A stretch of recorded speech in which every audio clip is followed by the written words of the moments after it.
ഹരി ഓം.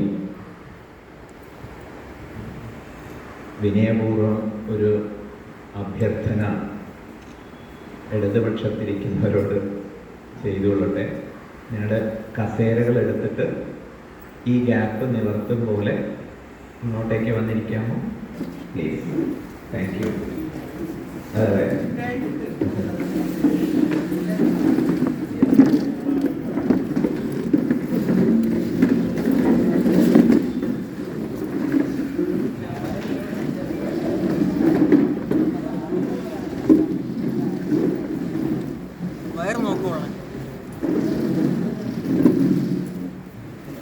ഇവിടെ ഒരു കസേര ഒഴിവുണ്ട്, അതിലേക്ക് കൂടി കയറിയിരുന്ന നന്നായിരിക്കും.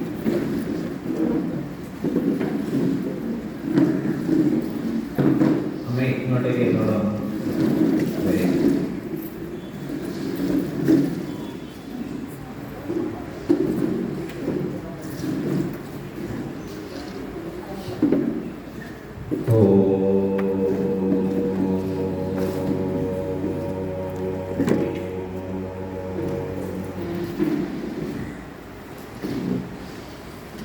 സദാശിവസമാരംഭാം ശങ്കരാചാര്യമധ്യമാമസ്മദാചാര്യപര്യന്താം വന്ദേ ഗുരുപരമ്പരാം.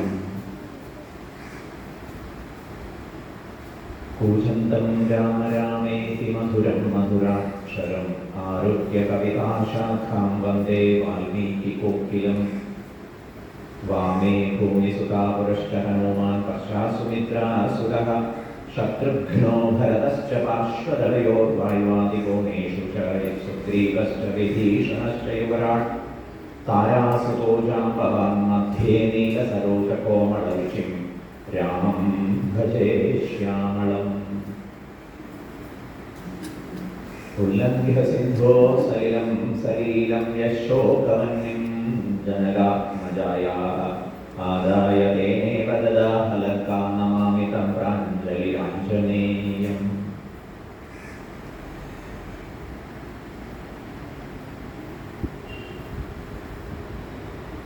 ഹരി ഓം. പന്മന ആശ്രമം കേരളത്തിൻ്റെ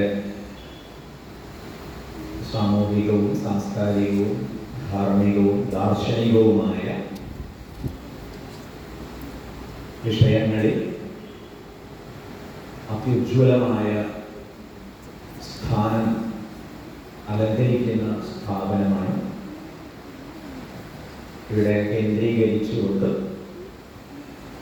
പ്രതിമാസ സത്സംഗ ആരാധന നിർവഹിക്കപ്പെടുന്നതിൽ വളരെ വളരെ സന്തോഷമുണ്ട്. ഈ സത്സംഗ സബല്യ ഉത്തരോത്തരം അഭിവൃദ്ധി പ്രാപിക്കട്ടെ. അതിന് ഗുരു പരമ്പര ശ്രീമദ് ചട്ടമ്പി സ്വാമി തിരുവടികൾ അനുഗ്രഹിക്കട്ടെ എന്ന് സങ്കല്പിക്കുന്നു. 3 കാര്യങ്ങളാണ് ഇവിടെ പരാമർശിക്കാൻ നിർദ്ദേശിക്കപ്പെട്ടിട്ടുള്ളത്. ഒന്ന്, രാമായണ സന്ദേശം നൽകപ്പെടേണ്ടതുണ്ട്. 2, സന്യാസി മാർഗദർശൻ മണ്ഡലത്തിൻ്റെ ആഭിമുഖ്യത്തിൽ നടക്കുന്ന ധർമ്മ സന്ദേശ യാത്രയെക്കുറിച്ച് പ്രതിപാദിക്കേണ്ടതുണ്ട്. 3, ആരാധ്യനായ കൃഷ്ണനാനന്ദ സ്വാമിജി പറഞ്ഞിരിക്കുന്നു, സംബോധാരണ്യത്തിൽ പ്രതിദിനം നടന്നു വരുന്ന ഒരു സാധനാ പദ്ധതിയെക്കുറിച്ച് സൂചിപ്പിക്കണം എന്ന്. വേദിയിലും സദസ്സിലും സന്നിഹിതരായിട്ടുള്ള സന്യാസി ശ്രേഷ്ഠന്മാരുടെ പാദങ്ങളിൽ നമോ നാരായണ സങ്കല്പത്തോടെ പ്രണമിക്കുന്നു. സന്നിഹിതരായ നിങ്ങൾക്ക് എല്ലാവർക്കും ഇന്ന് ചിങ്ങം 1-ാം തീയതിയാണ്. അത് പ്രമാണിച്ചുള്ള പലരും നവവത്സരം എന്നും നവവത്സര ദിനം എന്നും പരിഗണിക്കാറുണ്ട്. ആശംസകൾ നേരുന്നു. ഈ പരിപാടിയുടെ ഉദ്ഘാടന ദൗത്യമാണ് ഏൽപ്പിച്ചിട്ടുള്ളത്. ഗുരു പരമ്പരാ സ്മരണയോടെ ഈ സത്സംഗ പരിപാടി ഉദ്ഘാടനം ചെയ്തതായിട്ട് പ്രഖ്യാപിക്കുന്നു.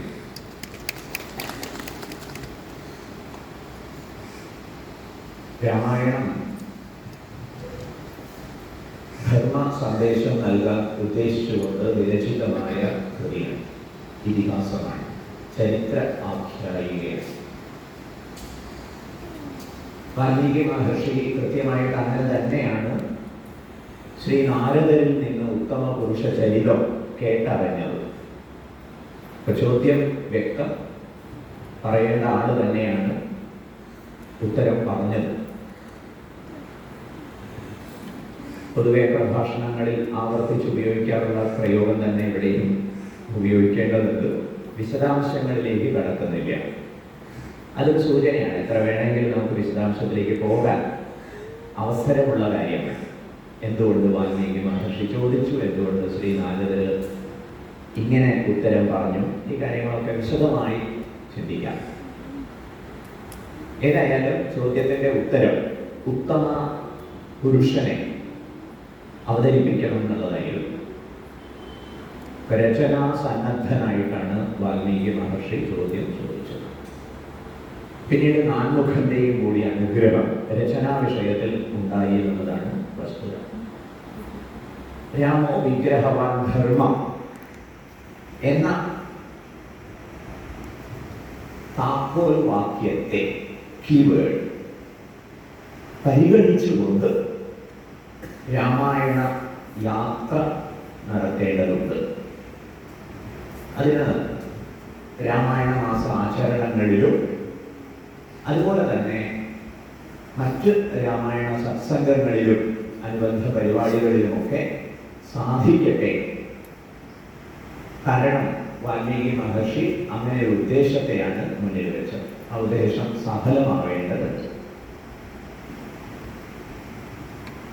ഈ വിഷയത്തിൽ പ്രാരംഭമായ ഒരു ചിന്ത ഇവിടെ ശ്രദ്ധയിൽപ്പെടുത്തുക എന്നതാണ് രാമായണ സന്ദേശം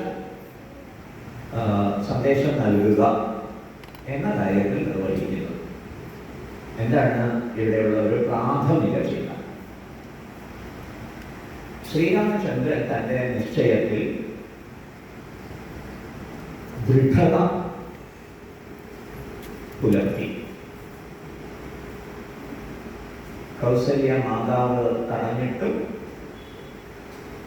കനകസിംഹാസനം ത്യജിച്ച് കാനനത്തിലേക്ക് ഇറങ്ങി പോകാനുള്ള തീരുമാനത്തിൽ നിന്ന് കടുകിട വ്യതിചലിച്ചില്ല ശ്രീരാമചന്ദ്രൻ.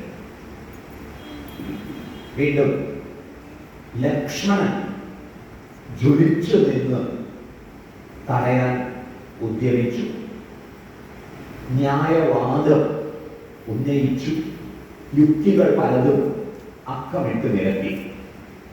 ശ്രീരാമചന്ദ്രൻ തന്റെ നിശ്ചയത്തിൽ നിന്ന് പിൻവാങ്ങിയില്ല.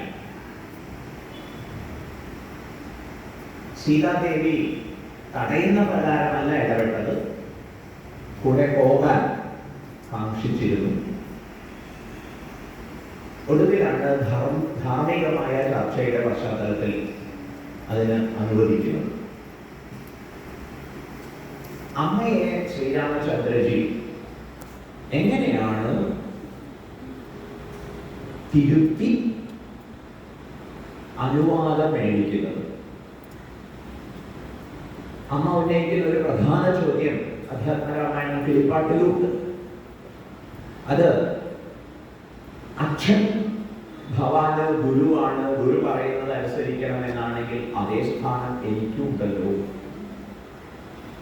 വാൽമീകി രാമായണത്തിൽ ഇതിൽ കുറച്ച് വ്യക്തമായ ഒരു വിശകലനമുണ്ട്. വീണ്ടും വിശദാംശത്തിലേക്ക് പോകാൻ സമയമെടുക്കുന്നില്ല, ചുരുക്കി പറയട്ടെ. ശ്രീരാമചന്ദ്ര പ്രഭു തന്റെ യാത്രയുടെ ന്യായം വ്യക്തമാക്കുന്നത് അച്ഛൻ പറഞ്ഞതനുസരിക്കുക എന്ന നിലയിൽ, രാജാവ് പറഞ്ഞതനുസരിക്കുക എന്ന നിലയിൽ, ഗുരു പറഞ്ഞതനുസരിക്കുക എന്ന നിലയിൽ, വൃദ്ധനായിട്ടുള്ള ദശരഥൻ പറഞ്ഞതനുസരിക്കുക എന്നുള്ള നിലയിലാണ്. അപ്പൊ തന്റെ അനുസരണത്തിന് 4 ന്യായം. തുടർന്ന് അമ്മയെ ഓർമ്മിപ്പിക്കുന്നു. അമ്മയെ തടയാം. പക്ഷെ അതിനു മുമ്പ് വന്നുപോയ ഒരു ധർമ്മം എന്നെ തടയുന്നതിൽ നിന്ന് അമ്മയെ തടയുന്നുണ്ട്. അതേതാ ധർമ്മം? അന്ന് പത്നിയാണ്. അതുകൊണ്ട് പതി പറഞ്ഞതിനെ ധാർമ്മികമായി കൂട്ടുനിന്ന് സഹായിക്കേണ്ട ഉത്തരവാദിത്വമുണ്ട്. അപ്പൊ അമ്മ പറഞ്ഞാൽ കേൾക്കണമെന്ന് അവിടെ ധാർമ്മികമായിട്ട് ശ്രീരാമചന്ദ്രന് ഉത്തരവാദിത്വം വരുന്നില്ല. മാത്രമല്ല 4 കാര്യങ്ങൾ. ഗുരുവാണ് പറഞ്ഞത്, രാജാവാണ് പറഞ്ഞത്, അച്ഛനാണ് പറഞ്ഞത്, വൃദ്ധനാണ് പറഞ്ഞത്. എന്തായാലും അനുസരിക്കണം. വിശകലനം ചെയ്യുമ്പോൾ നമുക്ക് പല കാര്യങ്ങൾ അത്ഭുതത്തോടെ മനസ്സിലാക്കാൻ സാധിക്കും. ഇരിക്കട്ടെ, ഇനിയിപ്പോൾ അമ്മയുടെ മുന്നിൽ അനുവാദം നൽകുക എന്ന വഴി മാത്രമേ ഉള്ളൂ. അമ്മ നൽകുന്ന അനുവാദം ഏറെ ശ്ലോകങ്ങളുണ്ട് വാൽമീകി രാമായണത്തിൽ. അത് പ്രത്യേകം മനസ്സിലാക്കേണ്ടത് തന്നെയാണ്. ഒരു ശ്ലോകം മാത്രം സൂചനയായി ഉദ്ധരിക്കാം. യം പാലയസി ത്വം ധർമ്മം ധൃത്യാച നിയമേന ച സവൈ രാഘവശാർദൂല ധർമ്മസ്ത്വം അഭിരക്ഷതു. ഹേ രാഘവ ശാർദൂല, രഘുവംശത്തിൽ സിംഹപരാക്രമിയായി പിറന്നവനെ, ഭവാൻ ഏതൊരു ധർമ്മത്തെ കണ്ണിലെ കൃഷ്ണമണി പോലെ കാത്തു സൂക്ഷിച്ചു പോകുന്നുവോ ആ ധർമ്മം ഭവാനെ കാനന യാത്രയിൽ രക്ഷിക്കുമാറാകട്ടെ.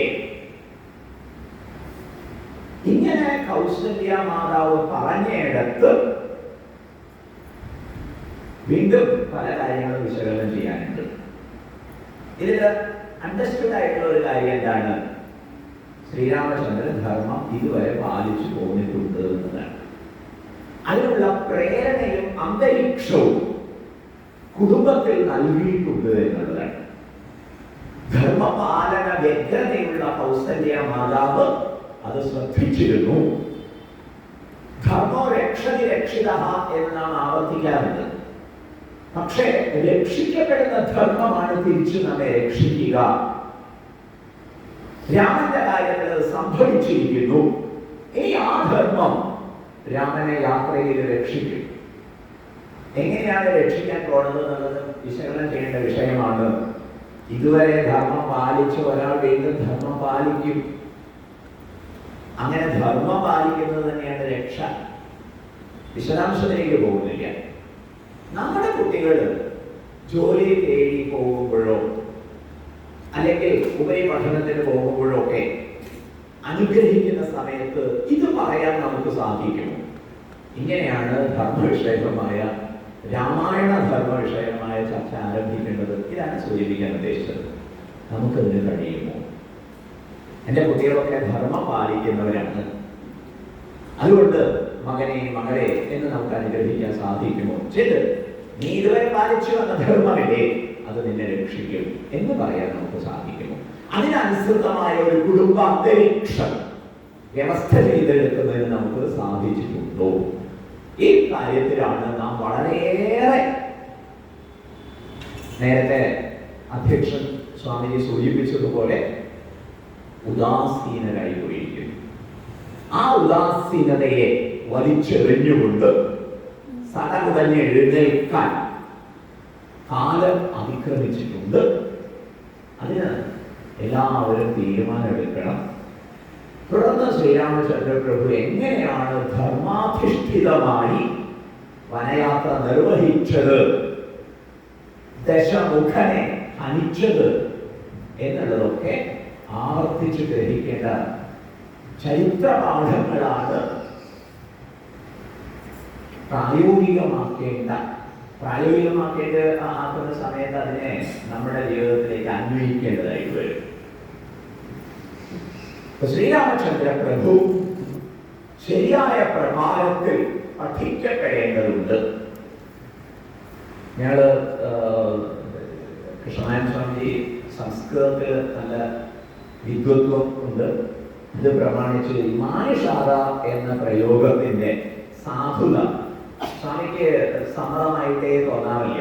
മാനുഷാദ പ്രയോഗം അസ്ഥാനത്തെടുത്ത് വികലമായി ഉദ്ധരിച്ച് സന്ദേശം പ്രചരിപ്പിക്കുകയാണ്. സ്വാമിജി ഉദ്ധരിച്ചു, ക്ഷമിക്കണം.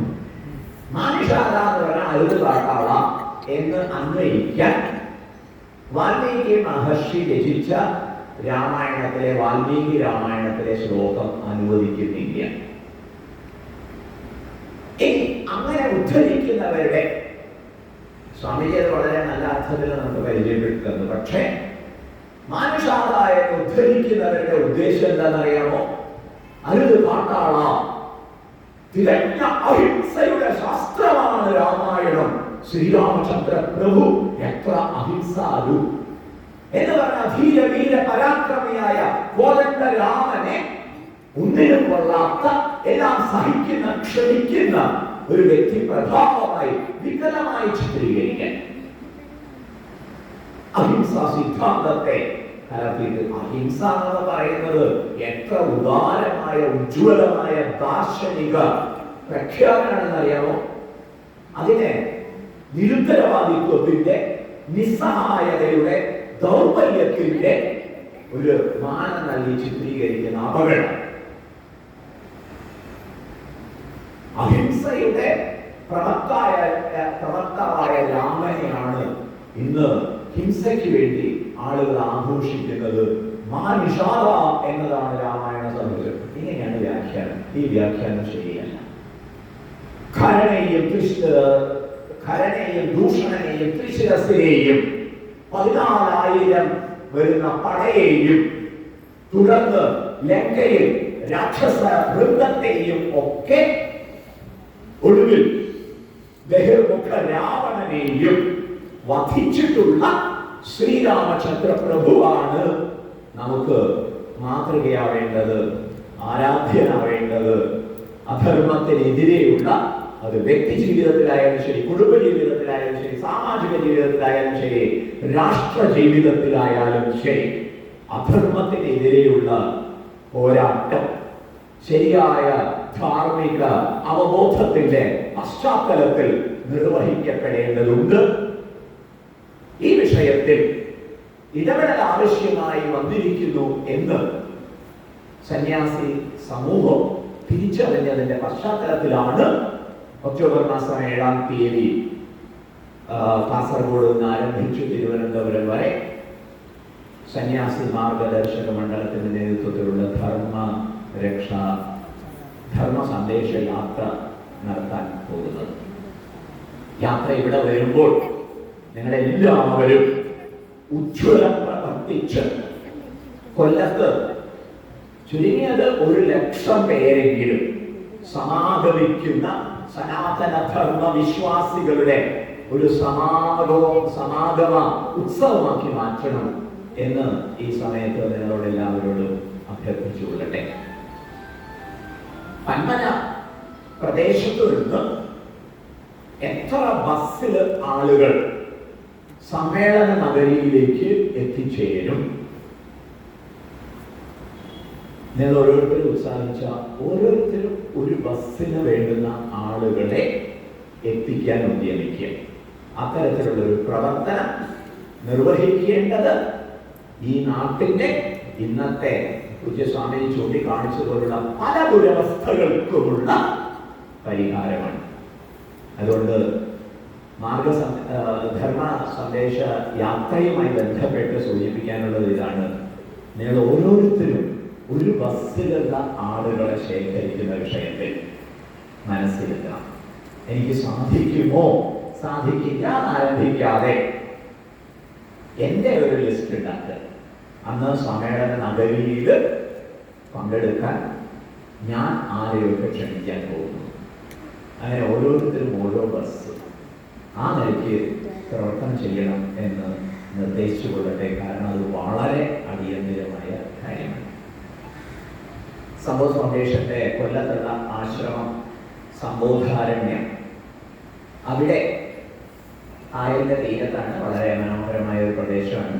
അവിടെ ഞങ്ങളൊരു ഗുഹ സജ്ജമാക്കിയിട്ടുണ്ട്. ശ്രീ ശങ്കര ഗുഹ മന്ദിരം. അതിൽ ശങ്കര ഭഗവത്പാദരുടെ 4 അടി ഉയരമുള്ള ഒരു പ്രതിമയാണ് സ്ഥാപിച്ചിട്ടുള്ളത്. കേരളം ആദിശങ്കരൻ്റെ ജന്മദേശമാണ്. പക്ഷേ നമ്മുടെ ഈ ഗുരുക്കന്മാരുടെ കാര്യത്തിലൊക്കെ ഗുരുദക്ഷിണാ നിർവഹണത്തിൽ അനാസ്ഥ കാണിക്കുന്നു എന്ന് മാത്രമല്ല, പലപ്പോഴും ഗുരു നിന്ദയും ചെയ്തു പോകുന്നുണ്ട്. ഏതായാലും അതിനെക്കുറിച്ചൊന്നും ആവർത്തിച്ച് നിരാശപ്പെടുന്നതിൽ കാര്യമില്ല. പകരം നമുക്ക് എന്ത് ചെയ്യാൻ സാധിക്കും? ആചാര്യസ്വാമികളെ ഉദ്ദേശിച്ച് സമുദ്രാരണ്യത്തിൽ ഒരു ആരാധനാ പദ്ധതി കഴിഞ്ഞ ശങ്കര ജയന്തി ദിനത്തിൽ മെയ് മാസം 2-ാം തീയതി ആരംഭിച്ചു. എല്ലാ ദിവസവും കൃത്യം 12 മണിക്ക് അവിടെ ഗുഹാമന്ദിരത്തിൽ ശാന്തി മന്ത്രത്തോടെ അനുഷ്ഠാനം ആരംഭിക്കും.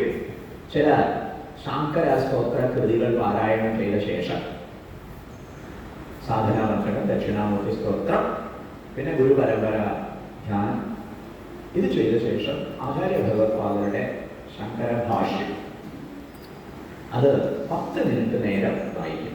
ഇപ്പോൾ ഒരാവർത്തി ഭഗവത്ഗീത ഭാഷ്യം മുഴുവൻ വായിച്ചു തീർന്നു. അപ്പം എല്ലാവരുടെയും അഭിപ്രായത്തിൽ ഒന്നുകൂടി ആവാനാണ്. അതുകൊണ്ട് ഒന്നുകൂടി ആരംഭിച്ചിരിക്കുകയാണ്. ഇത് കഴിഞ്ഞാൽ പിന്നെ ഉപനിഷത്ത് ഭാഷ്യം, പിന്നെ ബ്രഹ്മസൂത്ര ഭാഷ്യം, അതിങ്ങനെ വേണ്ടത്ര ഹൃദിസ്ഥമാകും വരെ, ഹൃദിസ്ഥ അതിനെ വളരെ അനായാസം വായിക്കുന്ന ഒരു അവസ്ഥയിലെത്തും വരെ ആവർത്തിക്കാൻ ഉദ്ദേശിച്ചിരിക്കുക. ഇങ്ങനെ ഒരു ദിവസം പോലും മുടക്കമില്ലാതെ ചെയ്യണം. അങ്ങനെ ഒരു തീരുമാനം എടുത്തിരിക്കുന്നു. അവിടെ ആ പരിപാടി നടക്കുന്നുണ്ട്. നിങ്ങളെല്ലാവരെയും അവിടേക്ക് ക്ഷണിക്കുന്നു. മുൻകൂട്ടി അറിയിച്ചു വന്നാൽ ഈ സമയത്ത് നിങ്ങൾക്ക് ആരാധനയിലും പങ്കെടുക്കാം. അത് കഴിഞ്ഞ് അന്നപ്രസാദവും സ്വീകരിച്ച് പോരാവുന്നതാണ്. സ്വാമിജിക്ക് അങ്ങനെ ആഗ്രഹമുണ്ട്. ഏതായാലും അതിന് നമുക്ക് സൗകര്യമൊരുക്കാൻ സാധിക്കട്ടെ. ഇതുപോലെ തന്നെ അവിടെ ഇരുന്നുകൊണ്ടും എല്ലാ ദിവസവും ഉച്ചയ്ക്ക് 12 മണിക്ക് ഈ പാരായണ പരിപാടിയിൽ വീട്ടിലിരുന്നുകൊണ്ട് ചെയ്യാൻ സാധിക്കുമോ? സ്വാഗതം. അഥവാ ആ സമയത്ത് പറ്റില്ല, മറ്റ് സമയങ്ങളിലായിട്ട് വായിക്കാം എന്ന് തീരുമാനിക്കുന്നവരെയും ഞങ്ങൾ ക്ഷണിക്കുന്നുണ്ട്. അതിനുള്ള ഒരു പ്രതിജ്ഞ കാര്യവും വ്യവസ്ഥ ചെയ്തിട്ടുണ്ട്. അങ്ങനെ ഇതൊരു ആചാരമായിട്ട് ആചാര്യസ്വാമികൾക്കുള്ള ദക്ഷിണ സമർപ്പണമായിട്ട് മാറണം എന്നതാണ് താല്പര്യം. ആ കാര്യം കൂടി ഇവിടെ സൂചിപ്പിച്ചുകൊണ്ടും ഇന്ന് ഈ ഒരു പരിപാടിയിൽ, സത്സംഗ പരിപാടിയിൽ പങ്കെടുത്ത് നിങ്ങളോട് സംസാരിക്കാൻ ക്ഷണിച്ച ഇതിൻ്റെ സംഘാടകരോടുള്ള കൃതജ്ഞത പ്രകാശിപ്പിച്ചുകൊണ്ടും ഇതുപോലെയുള്ള പരിപാടികൾ വിജയിപ്പിക്കുന്നതിന് നിങ്ങൾ കാണിക്കുന്ന ഉത്സാഹത്തെ അഭിനന്ദിച്ചുകൊണ്ടും മാർഗദർശക മണ്ഡലത്തിൻ്റെ സന്ദേശ യാത്രയെ അതിഗംഭീരമായിട്ട് വിജയിപ്പിക്കുന്നതിന് ഓരോരുത്തരും ഈ ഒരു ദൗത്യം ഏറ്റെടുത്ത് പ്രവർത്തിക്കണം എന്നൊരിക്കൽ കൂടി അഭ്യർത്ഥിച്ചുകൊണ്ടും സർവരിലും പരിലസിക്കുന്ന ഗുരു മഹത്വത്തിന് മുന്നിൽ പ്രണാമം അർപ്പിച്ചുകൊണ്ട് വരുന്നതിനും